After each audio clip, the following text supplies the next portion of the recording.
At 7:12 in the morning, a woman in a fuchsia visor was waving a clipboard as a rented backhoe idled at the end of my driveway. Orange barricades choked off the only road to my house. "You will not pass," she told the Amazon driver, who held my package like contraband. I'm Nolan Breck, a quiet guy who bought his cedar-sided A-frame 2 years ago on a county-maintained road that dead-ends into the forest. My life was simple until Cynthia Halper, Cindy, president of the newly minted Lake Rowan Meadows HOA, arrived. Cindy insists my property is part of her natural community of interest. She started with laminated welcome to compliance flyers, then moved to infractions, photographing my trash cans, documenting my canoe's watercraft orientation, and measuring my house number's reflectivity with a meat thermometer. The escalation peaked with a certified letter. It claimed that because their HOA paved an amenity lane across my road's mouth, I was enjoying exclusive access and must join the HOA, pay $600 in dues, and grant routine compliance inspections. When I didn't respond, thinking it an error, they acted. They padlocked a new gate and posted a guard named Bert. I tried to explain it was a public road. Bert schrugt.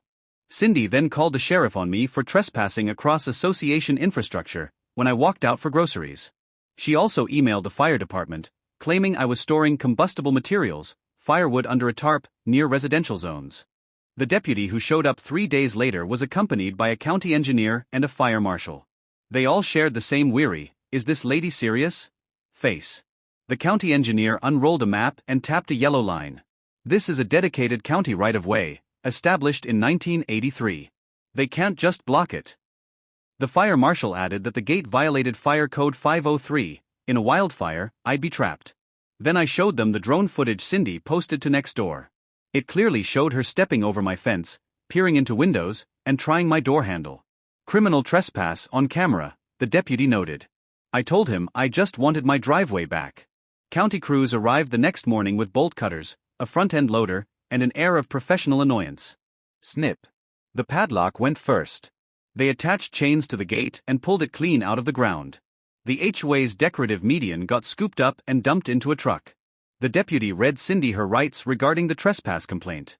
The fire marshal issued a citation stack thick enough to be a doorstop: obstruction of emergency access, unpermitted construction in a county right-of-way, false reporting. The county engineer issued a formal notice of encroachment and a $500 per day fine, retroactive to the day the gate went up. At the emergency HOA meeting 3 nights later, the projector betrayed Cindy spectacularly. She prepared a presentation to defend the gate.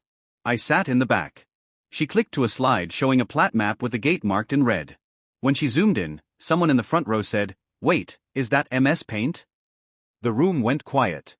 The county right-of-way label had been crudely erased, but the original yellow line was visible underneath the digital scribble. Then the county attorney stepped up. He announced a civil action for tortious interference with access, false reporting, and destruction of public property. The HOA was being sued, and Cindy was being named personally. The room erupted. Cindy tried the classic flourish, announcing shrilly, "I don't consent to this. This is harassment." She took a step, tripped over a sample zero-scaping rock, and went down. She grabbed the table, tipping the coffee urn. A brown halo formed around her fuchsia visor as a process server served her papers mid-sputter. The room burst into applause. 4 weeks later, the court order was delivered. The HOA must reimburse the county $18,000 for removal costs. They must refund the special gate assessment of $300. Cindy was removed from the board immediately. She was fined $12,000 in personal liability for the false reporting and obstruction charges. She was sentenced to 120 hours of community service with the fire department, cleaning equipment and filing paperwork. And she was barred from serving on any HOA board in the state for 5 years. She stood in the courtroom, her visor crumpled, as the judge looked over his glasses and said in a dry, tired voice, "Ma'am, you literally erased a public right-of-way in MS Paint and then tried to extort your neighbor into paying you for access to his own property." Court was adjourned. The gavel banged. Cindy's mouth opened and closed like a fish, staring at the collapse of her small, self-important empire.